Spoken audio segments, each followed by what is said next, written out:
मैं चाहता हूँ अपने फायर टीवी स्टिक को कंट्रोल करना इस टीवी रिमोट से। यह है फिलिप्स का टीवी रिमोट जो मैं काफ़ी टाइम से चाह रहा हूँ कि मैं इससे अपने फायर टीवी स्टिक को कंट्रोल कर सकूँ इन कीज से, बट ये पॉसिबल नहीं हो पा रहा है। तो इसके लिए मैंने एक सिंपल सा ऑप्शन देखा, वो ये है कि मैं अपने टीवी के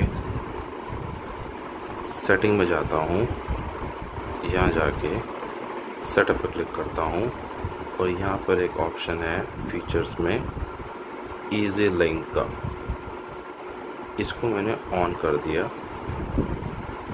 जैसे ही मैंने इसको ऑन किया